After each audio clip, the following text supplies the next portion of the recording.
Assalamualaikum warahmatullahi wabarakatuh. Sebelumnya saya berterima kasih kepada panitia AC7 karena saya sudah diberi kesempatan untuk eh, mempresentasikan hasil penelitian saya pada seminar nasional yang dilakukan oleh AC7 ini. Baiklah, saya akan langsung saja untuk mempresentasikan hasil penelitian saya yang berjudul pengaruh durasi rendaman air banjir terhadap nilai modulus elastisitas campuran aspal modifikasi. Adapun yang melatar belakangi dari penelitian ini adalah karena kita tahu seiring perkembangannya waktu, kegiatan transportasi mengalami peningkatan dari waktu ke waktu. Hal ini berdampak kepada semakin banyak dan besarnya beban transportasi pada lapisan perkerasan jalan. Dan juga dari data BMKG, Indonesia itu memiliki curah hujan yang cukup tinggi, yaitu lebih dari 2.000 mm per tahun, dan durasi hujannya juga cukup lama. Dan diperparah lagi dengan drainase jalan yang sering tidak berfungsi dengan baik. Hal ini dapat menimbulkan genangan air atau banjir pada permukaan jalan. Selanjutnya, dari beberapa penelitian sebelumnya, hal-hal tersebut dapat ditanggulangi oleh aspal modifikasi dengan market brand yang bernama Starbit E55. Dari penelitian-penelitian sebelumnya menghasilkan bahwa aspal modifikasi jenis ini dapat memberikan kinerja yang lebih baik daripada aspal konvensional, baik dari segi durabilitas maupun dari segi permeabilitas.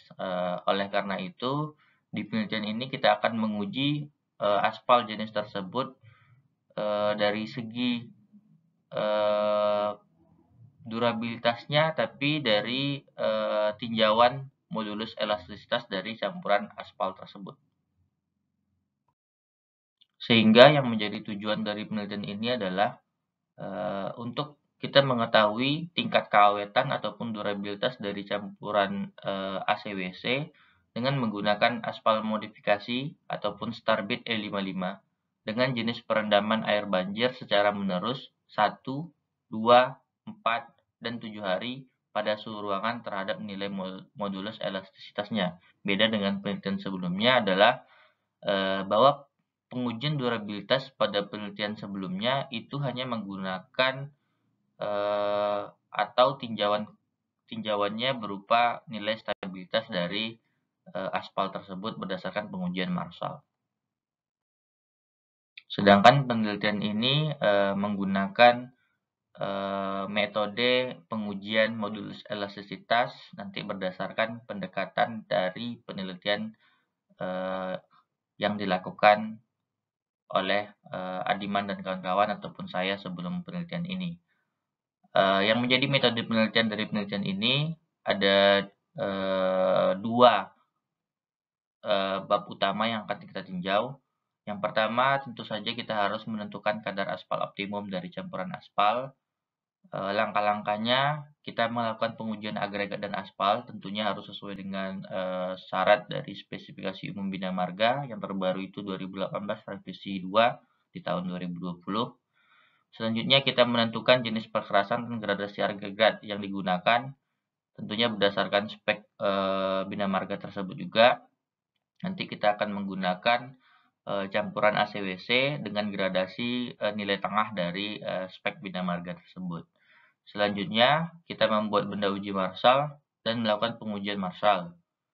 Barulah kita bisa menentukan nilai KO dari beberapa variasi kadar aspal yang telah diuji Marshall dengan memenuhi persyaratan dari spesifikasi. Kita tahu bahwa untuk mencari nilai KO kita perlu 5 variasi kadar aspal.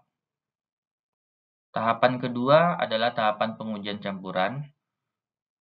Nanti pada penelitian ini dibedakan menjadi dua benda uji. Yang pertama benda uji Marshall, tentunya kita tahu fungsi dari benda uji Marshall ini adalah untuk memperoleh karakteristik campuran serta diperoleh nilai akhir, yaitu kita peroleh nanti nilai kadar aspal optimumnya. Sedangkan yang menjadi ciri khas penelitian ini adalah yang kedua, benda uji UCS.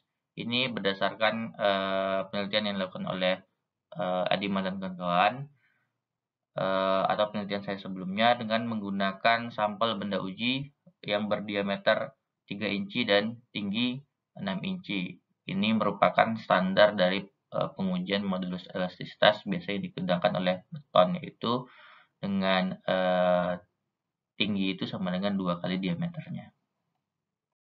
Bagaimana bentuk pengujian campurannya? Ini seperti yang kita tahu sebelumnya bahwa untuk pengujian benda uji Marshall menggunakan alat Marshall test. Setelah selesai dapat KO, kadar aspal optimum, selanjutnya dari nilai KO itu diperoleh campuran untuk kita mendapatkan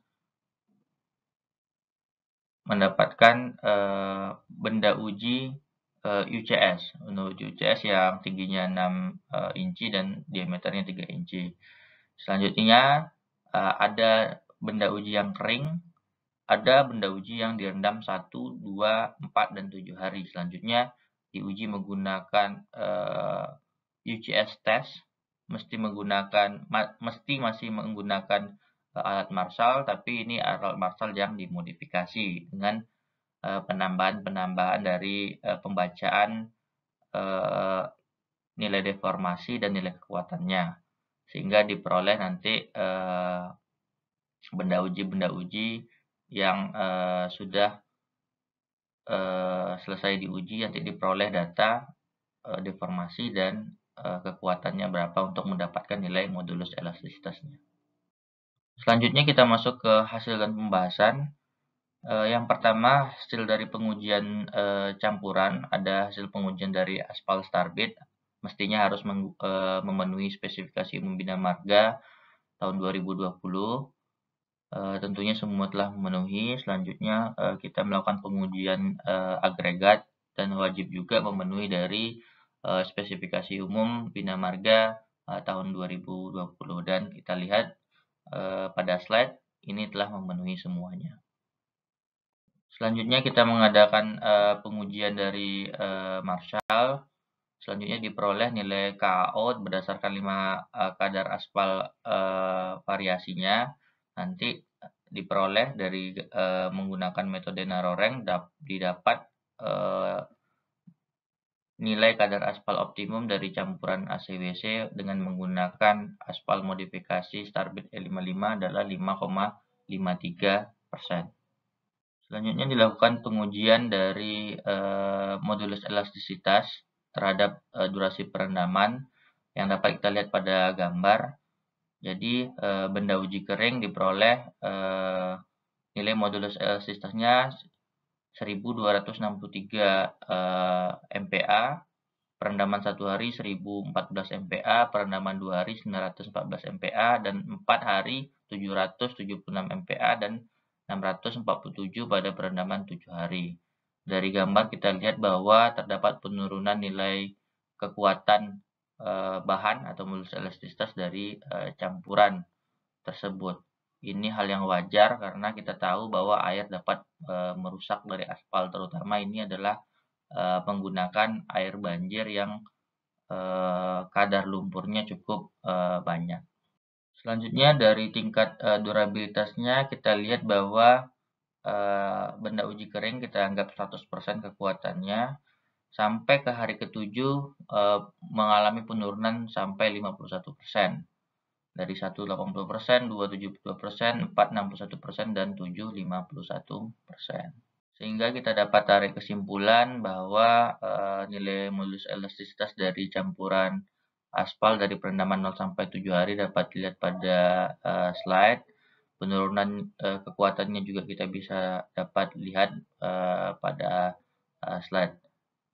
Yang bisa kita tarik di sini bahwa dari segi indeks kekuatan sisa yang Bina Marga mensyaratkan harus besar dari 90%, ternyata di perendaman 1 hari full nilai kekuatannya sudah turun menjadi 80%. Jadi perlu kita cermati dan perlu kita melakukan penanganan ekstra untuk kondisi yang aspal yang demikian. Ini yang menjadi daftar pustaka dari penelitian ini. Dan terakhir, terima kasih saya ucapkan telah menyaksikan dari presentasi hasil penelitian saya. Saya akhiri, wabillahi taufiq wal hidayah. Assalamualaikum warahmatullahi wabarakatuh.